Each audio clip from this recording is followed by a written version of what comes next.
Pourquoi et comment distinguer vos émotions primaires de vos émotions secondaires pour gérer votre anxiété suite à la demande de divorce de votre épouse? Les deux principales catégories d'émotions, c'est les émotions primaires et les émotions secondaires. Les émotions primaires, ça va être les réactions qu'on a face à un événement. Et les émotions secondaires, c'est les émotions qu'on ressent face aux réactions qu'on a eues suite à ces événements. Je vais prendre un exemple simple. Moi, depuis que je suis petite, je regarde Titanic, j'adore le film Titanic. Et à la fin du film, quand Leonardo DiCaprio meurt, je pleure à chaque fois. Donc à chaque fois, je suis triste, même aujourd'hui. Donc ça, c'est ma réaction primaire. Mais ensuite, il y a une autre réaction, c'est la réaction secondaire. Quand tout le monde dit, t'as grandi, maintenant t'es plus une petite fille, donc tu dois plus pleurer devant ce genre de film, je ressens un peu de la culpabilité face à ma réaction primaire.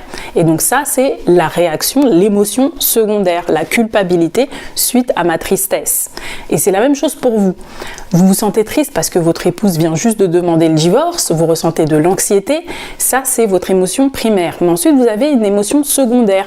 Vous ressentez peut-être de la culpabilité parce qu'on vous a dit les hommes ne doivent pas pleurer ou vous méritez mieux, allez voir ailleurs, elle ne vous mérite pas, etc.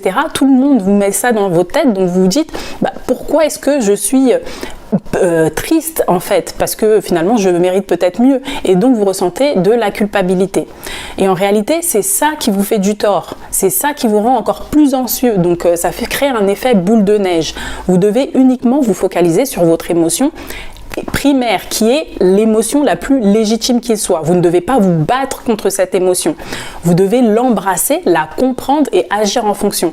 Par contre, vous devez vous débarrasser des émotions secondaires. Comment la friend zone peut-elle vous permettre de recréer une connexion émotionnelle, une connexion spirituelle et une connexion physique avec votre épouse? N'ayez surtout pas peur de la friend zone. Servez-vous de cette opportunité pour recréer une connexion émotionnelle avec votre épouse.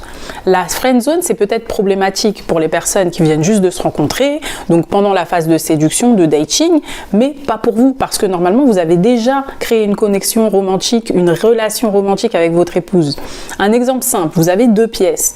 Une pièce qui est la pièce du dating, de la séduction, et une autre pièce qui est la pièce de la passion. Pour les personnes qui viennent juste de se rencontrer, ça va être compliqué de passer d'une pièce à l'autre parce qu'il y a un mur entre les deux et il faut il faut bâtir de toute pièce une porte. Par contre, dans votre cas, la porte est déjà créée, il faut juste l'ouvrir, il faut retrouver la clé que vous avez perdue et ouvrir la porte. Donc c'est beaucoup plus simple.